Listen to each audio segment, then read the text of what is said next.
Hi everyone, it's Bernard. It's Monday the 21st of October.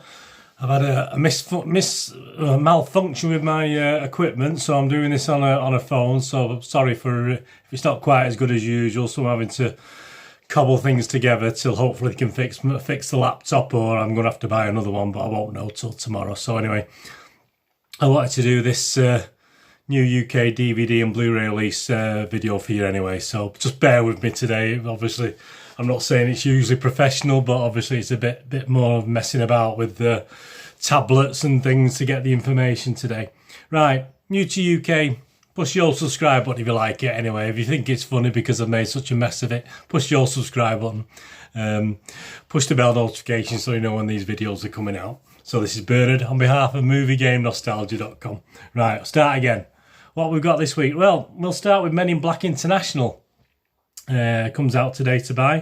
114 minutes, an action adventure comedy.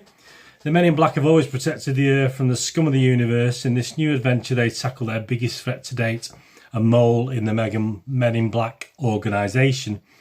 Well, stars the wonderful Chris Hemsworth, who obviously I think took time out with his family after he did this. Not sure he's working again now, but as soon as he finished doing this, he wanted a rest from films. So there you go. And obviously Tessa Thompson also stars in it. He's only getting a 3.8 out of 10 Metascore rating, which is the critics on IMDb, which is pretty naff, to be honest with you. They go down to the 20s from The Guardian, 2 out of 10 from The Guardian, 20 out of 100. It's time to wave the neuralizer in the face of every executive involved and murmur softly, forget about this franchise. The Telegraph only give it 4 out of 10. Tim Roby, he goes all in on the foolproof chemistry at the expense of everything else.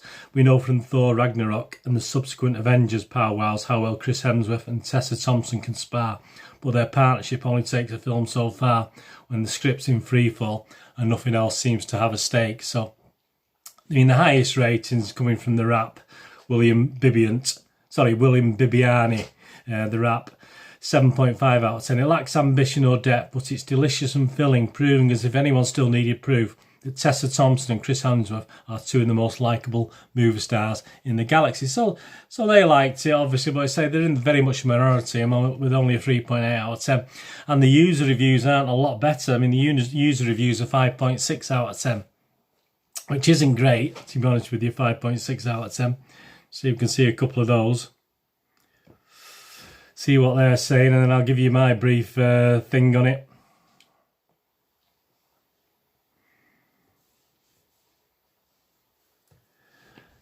So you've got an 8 out of 10 here from a user, very entertaining. The negative reviews are ridiculous. These are mostly from sexists whining about women getting recognition. In the 21st century, really? Some complain they didn't understand what was happening. Well, you people should get a brain scan. I mean, it's not exactly David Lynch. The rest compare this to the other 3 installments of the franchise. And I agree that the first MIB film is a classic and no sequel could rise to that standard.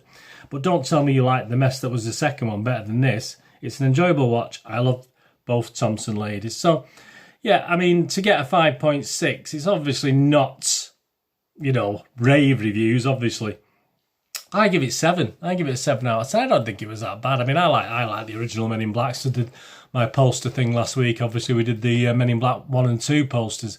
I like the original. I love the original. I like Men in Black 2. Nothing wrong with Men in Black 2. But this is okay. It is what it is. It is a shame they couldn't get Tommy Lee Jones and Will Smith to reprise the roles, but I give it 7 out of 10. If you've never watched Men in Black, you'll probably enjoy it. It's not got the humour, it's not got the depth of the others. The characters, obviously the characters we like from the originals, the strange little alien creatures. A couple of them get brief glimpses of them, but obviously it's a whole new ball game. This one, it's totally different. So, I mean, I give it 7 out of 10. I wouldn't put people off, but I know a lot of people are not really going to like this, are they? Because of what it is. Right, on to the next one. If you bear with me while I do this. This thing's slowing down already on this tablet. Obviously not as good as the laptop. And we've got an animation. And it's called The Queen's Corgi, and it's getting a lot of stick. It's a PG, 85 minutes, an animation comedy film. The British monarch's Dame Julie Walters' favoured dog gets lost from the palace and finds himself at a dogfight club. He then begins his long journey to find his way home. And it's getting some really bad reviews. I mean, it's only a rating of 4.8 out of 10 on IMDb from all the users, which is very low. There are some positive ones. I mean, this is a 5 out of 10, cute and nothing else. The animation is good and the dogs are very cute. That's all you get. The story's boring and amazing, predictable. Why? Because I've seen this story 100 times. Toy Story, Bolt, Secret Life of Pets. Sounds familiar. And what rating is this movie anyway? PG-13? I don't think a children's movie should have exotic pole dancers, illegal street fights and nymphomaniac characters on it, cute as they might be. So watch this movie if you love cute dogs and are over 15, but expect nothing else. I mean, this is from Lionsgate, and they say there's a lot of negativity out there. I approached this film and watched it and thought it's going to be rubbish, but I enjoyed it. I did enjoy it. I'm not a big fan of animation. I'm long in the tooth now, but I'd take my grandkids to watch. There's a couple of sort of, as they said, street fight sort of elements to it, but the humour's okay. It's not laugh out loud, but I just quite enjoyed it. I mean, when President Trump turns up at Buckingham Palace, I mean, what else can you do? You just got to like it, aren't you? So yeah, I quite like the Queen's Corgi, and certainly I wouldn't have gone to the pictures to see it, but on DVD. I think the Queen Corgi is worth a watch. As I say, I did quite enjoy it, and it's just something not different. Obviously, we've seen it all before, but it's just nice. So a little bit of change from the quality of things like Toy Story. This is a bit more down market, but I did just the accents are iffy. I mean, the accents are dreadful. Obviously, if you're British and you listen to some of the accents in this, but hey, there you go. But no. I like the Queen's Corgi. I give it 7 out of 10, which is, is not a bad mark from me. I mean, I give Men in Black 7 out of 10, International 7 out of 10. So I was quite impressed with that. Now on to another one that, again, is not everyone's cup of tea. It's a film called Brightburn, about a dark superhero tale. And it caused a lot of consternation with people. What if a child from another world crash-landed on Earth, but instead of becoming a hero to mankind, he has proved to be something far more sinister? Yeah, I mean, it's all links, even where it's shot is links to Superman, etc., with the barn and the strange things. I mean, all it was missing was this guy to fly off to somewhere cold and find out, look at recordings from his dad, etc., etc. So, yeah, I mean, who's in it? Let's have a look who's in it for you. Not a bad cast. A young lad in it's not too bad. He's not brilliant. He's okay. David Denman, Jackson A.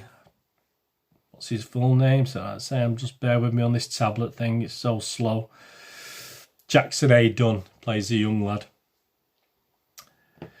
in it. And the ratings, well, Metascore, the critics 4.4 out of 10. So obviously the critics didn't like it. I mean, they ranged from the lowest.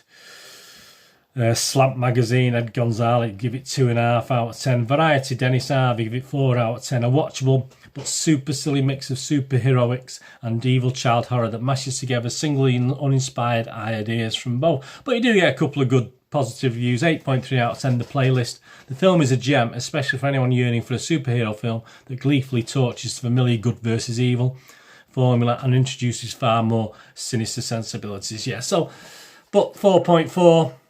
Not overly impressive, is it? And let's have a look at the user reviews of 6.2 out of 10, which is a bit more acceptable. I mean, it's not too bad as 6.2 out of 10. Just read one of those out for you. This guy give it 8 out of 10.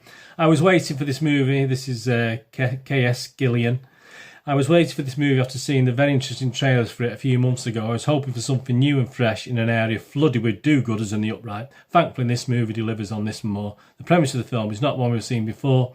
In this superhero genre, what would the world be if a superpowered life form came to Earth and realised we are all just insects to it? It starts out very Clark Kent-like with a couple who have no children, happening upon a child falling from the heavens, so there you go.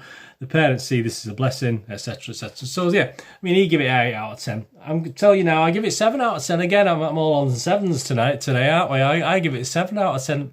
Absolutely, I quite enjoyed this. It's a bit of a slow burner, but... And yeah, we have seen it all before, but it's Superman with a darkness, and I would be quite interested to see how things go, because it's nice. What would a guy with all the powers and say there was no one to stop him? Say, he was Superman, but he was evil. So goes back to things like The Omen, I suppose, where he obviously gets power and this sort of thing. But no, I like Brightburn. I thought it was quite good. So as I said, very links to Kansas and Superman and everything. But no, I would recommend Brightburn to watch. It's just something a little bit different, isn't it? And I enjoy a little bit. I mean, obviously in Superman, you got his mates came and caused bother, didn't they? They were nasty and evil. So it's that sort of thing. But obviously it's the origins of this young lad, and it's a bit of horror as well. I liked it. I would recommend anyone to watch Brightburn. That's out to buy today at all good supermarkets, all good supermarkets online. If you've got a laptop that works, go and buy it online. Right, the next one, I've seen a little bit of this, and I'll have to tell you, I did actually turn it off and thought I'll have to watch it again, because it was quite hard work, to be honest with you, and I did struggle a little bit getting into it, so I will give it another chance. It's a film called Dead Center. It's a 92-minute horror mystery thriller. A hospital psychiatrist's own sanity is pushed to the edge when a frightened amnesiac patient insists he has died and brought something terrible back from the other side. So it is quite a dark film. Metascore rating, the critics 6.3 out of 10, which is again a reasonable score. It goes down to 5 out of 10, the Los Angeles Times, Katie Walsh. Carruth's troubled performance holds a piece together until it loses the thread on its own tenuous mythology, descending into incoherent cacophony. 7.5 out of 10, Slant Magazine. The film is in tune with the need to remain lucid and emphatic while in the maw of human extremities. Let's say look for a 7 out of 10, which is Variety. There's a lot of excellent atmospherics here. They are more unsettling than the actual violence, which in turn is all more effective for largely being kept off screen. So yeah, it is a watching film, isn't it, by the looks of it? It is a film you've got to sit and watch, and there's not masses of action. And that's why I had to go away and watch it again, because I did feel the same. I thought I had to sort of really concentrate on the film, and I wasn't really in a concentrating mood for watching a film. I wanted just to chill out and just watch something simple. But yeah, it was quite complicated. There's a user review, 7 out of 10. So this is an average review, better than I hoped for from Deluded Louvain. Don't expect too much from this horror mystery movie. It isn't a big budget movie, but to me it's certainly worth a watch. I liked it more than my wife did, especially the slow pace it added to the mystery. You can't help it to be interested the whole time about what the hell is happening, and that's a good feeling when you watch a movie in this mystery genre. The horror passages are mild, but still interesting enough for a low budget. The acting wasn't bad at all, and the storyline is worth a watch. Why should I complain? So there you go. That'll be interesting. As I say, it wasn't that state that I didn't think, right, I'm not going to watch this again. I'll go back and watch it. So I would recommend The Dead Center if you want to go out. That's out to buy again on video on DVD today. Let's have a look at the next one. The next one I don't know much about. It's an animation, and obviously if you're into these animations, it may be the sort of thing you personally buy. And it's Wonder Woman Bloodlines, which is coming out today to buy. Wonder Woman tries to help a troubled young girl, Vanessa, who has fallen in with a deadly organisation known as the Villainy Incorporated, headed by Dr. Cyber. Only getting a 5.8 out of 10 rating on IMDb, so not great, obviously. There's one review I'll just read you, 3 out of 10. Not even worth fast-forwarding through. The cascade, their line readings, good go, but the material they're working with is beneath their collective talent. Wonder Woman Bloodlines resembles a mediocre anime in not just a character design, but on emphasis on action, explosions, and Wonder Woman's backside. So, yeah, if that's your sort of thing, Wonder Woman Bloodlines, and you do like the animations, please, you go and watch it. And that's out today. It's not something I would watch, to be honest with you, so I'm not going to come back in and do a review of it or anything like that. But so that's to let you know it's out there. Wonder Woman Bloodlines. The next one, we go to the biggie, and we mentioned this one earlier when we were looking at the Queen's Corgi. Toy Story 4. When a new toy called Forky joins Woody and the gang, a road trip alongside old and new friends reveals how big the world can be. So, I mean, loved by the critics. 8.4 out of 10, including a 10 out of 10 from The Telegraph. Toy Story 4 reaffirms that Pixar at their best are like no other animation studio around. And the lowest 6 out of 10, The Guardian, Peter Bradshaw. It may only be a repeat of earlier ideas and plot lines, but compare it to the 4 films in other franchises, and Pixar's latest is an amusing and charming gem.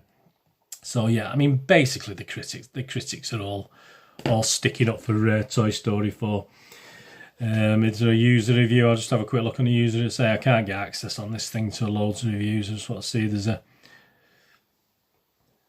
user reviews. 9 out of 10, a sequel that didn't need to be made. 2 out of 10, beautiful picture, boring story. 1 out of 10, depressing. 1 out of 10, why bother? 1 out of 10, does not compare to the first 3 films. So as you can see, even though the critics love it, 1 out of 10, 1 out of 10, 6 out of 10, they ruin the essence of the trilogy. So there's a lot of negativity from the, like me, you knew, Joe Public out there for Toy Story 4. I gave it 7 out of 10, which is, again, I'll say a bit boring today, aren't we, my 7 out of 10. I was a bit disappointed. I mean, it's getting an 8 out of 10, so those reviews from the users I read out there are obviously in the minority, even though there's loads at 1 and 3 out of 10. I mean, there's a 10 out of 10 here. Not a kid's story. What if I told you nowadays cartoons are not for kids anymore? They never are, actually, because the art of drawing has nothing to do with age. It's only about making something new and making a difference. As with every kind of art there is. Toy Story 4 doesn't break borders or imagination, but it's once revolutionary computer animation, but it sure is a very pretty picture. So, yeah, I mean, that's my thought. It just if you like Toy Story, I mean, I didn't find anything in the characters any more endearing than it used to be. The new characters that appeared in it didn't do much for me. But it is what it is. I have to bow to a lot of the public who enjoyed it. I think the kids will like Toy Story 4. It's staple stuff, isn't it? So Toy Story 4 is out to buy today. Will we see a Toy Story 5? I don't know. Tom Hanks and Tim Allen signed on for this very, very quickly. They didn't mess about when they were offered a Toy Story 4. So perhaps that says it all. And the last film we're going to have a look at today, it's an odd film. I mean, it's a film I wouldn't tell you to go to the cinema and watch this particularly, but obviously on DVD it's a nice little watch. It's a good watch. It's a film called Support the Girls, and what's the ratings on this one? It's getting 8.5 out of 10 on Metascore, so the critics love it. I mean, on IMDb, the critics love it. You go from 9 out of 10s from places like Variety, Amy Nicholson, there's a few more 9 out of 10s. Hall's performance, tender, tough, emphatic, controlled, crumples with tears to laughter in a blink. It's phenomenal. And the lowest one is 6.3 from James Berdinelli. Real reviews. If there's a compelling reason to see the film, it's Regina Hall. So this is it. I mean, Regina Hall carries it. I mean, she carried it for me. I watched this, and what did I give it? Well, no, I didn't give it a 7. I give it a 6.5 out of 10, but that's mainly because of Regina Hall. It's a day in the life of one of these Hooters style places, obviously in the USA. And what it does, let me just read the thing on it. The general manager at a highway-side sports bar with curves has her incurable optimism and faith in her girls, her customers and herself tested over the course of a long, strange day. Just look at a user review. 7 out of 10, a rare film about everyday Americans. It's a rare film that showcases the hardships of everyday Americans. Hollywood seems to be too busy nowadays with superheroes, sci-fi, historical dramas, etc., and seems to have forgotten about the dreams and hardships of average Americans. The film tries to showcase that, and it succeeded without being overly dramatic. Regina Hall delivered an excellent performance in this film. So yeah, I mean, she does carry it. There's some of the other characters in it are okay, but Regina Hall does a great job in this. I'll give it a 6.5 out of 10. I've not gone mad because I did enjoy the first 45-50 minutes, but I think it lost its way a little bit. It sort of became a little bit, well, boring basically, but I did enjoy it for 2/3 of the film. I did quite enjoy it, and it's good watching people. It won't be everyone's cup of tea, obviously. Well, most people won't want to sit there watching a film about a day in the life of a manager of a Hooters bar, really. But hey, the girls are pretty enough, and there's no real what's the word? There's no sort of glamification of the thing, you know what I mean? There's no real titillation in it, we'd say in the UK. It's just a good film. It's just a good drama. It's interesting, as I say. It does fall down at the end. Anyway, that's Support the Girls. That's out to buy on DVD and Blu-ray. And quickly on the box sets to buy this week, Blue Bloods Series 9. 22 episodes on that. So that's $19.99 to buy on DVD. That's Blue Bloods Series 9. If you're into that, the episodes rate from 7.5 to 8.8 on IMDb. So if you're into Blue Bloods, that's out today. Criminal Minds Series 14. If you're into Criminal Minds, obviously 15 episodes over 4 discs. That rates from 7 to 8.7 on IMDb ratings for each episode. So if you're into Criminal Minds, Season 14 is out to buy today. Elementary, the final season of that, Season 7. That's 13 episodes, Elementary, obviously the old modern day Sherlock Holmes thing. 7.5 to 8.8 the episodes are getting. So again, you know, if you're stuck with these things, for, you know, Blue Bloods Series 9, Criminal Minds Series 14, Elementary Series 7, if you're stuck with these things, you're gonna like them. If you're stuck through to number 6, you're probably gonna like Elementary number 7. So that's out to buy today. And the last one, which is a British one that I've not seen yet, I'll go back and watch about it's a dark sort of comedy drama about a guy with cancer, I think, called Sick Note. There's only 6 episodes of that. It's over 2 discs. Rupert Grint stars in this from the Harry Potter films. It scores a 7 to a 7.7 per episode on IMDb. So that looks worth a watch. I've not seen that. I missed that along the way. I think it was put on Sky originally. So that's Sick Note Series 1. If you like that, that's out to buy. Right, well, that's that. I mean, obviously all out to buy today. Men in Black International, Queen's Corgi, Brightburn, The Dead Centre, Wonder Woman Bloodlines, Toy Story 4, Support the Girls, Blue Bloods Series 9, or Season 9 if you're American, Criminal Minds Season 14, Elementary Season 7, and Sick Note Series 1, or Season 1, as I said, whichever you are. Anyway, I hope that was okay. I'm sorry for the bit of a cobbled together one. I would normally do the board game reviews tomorrow. Obviously, with the problem with my laptop now, I'll probably just see how tomorrow goes, and I'm maybe back on Wednesday. Hopefully not with this, hopefully with my old laptop or a new one, so I can do this a lot better for you. So I'm going to obviously Tuesday, I'm going to probably miss out tomorrow. So if you like your board games reviews, I'm sorry about that. But obviously circumstances just mean I'll probably best doing other things tomorrow. There's a lot of things I need to sort out. Obviously, if I end up having to get a new laptop and, you know, having to do things on that. So, anyway, hope you enjoyed that. Push the old subscribe button if it's over there somewhere. I'm not sure on this screen with it being a different way of doing it today. Push the bell notifications. As I said, at least I should be back on Wednesday anyway, one way or the other with the UK cinema releases. Hope you enjoyed that, and obviously go over onto Bernardine YouTube to watch all my old vlogs, etc, on there. So I hope you enjoyed that. Whatever you're doing the rest of the day, have a good one. Look after yourself, look after your family, and look after your friends. And I'll see you all very, very soon. Thanks for watching.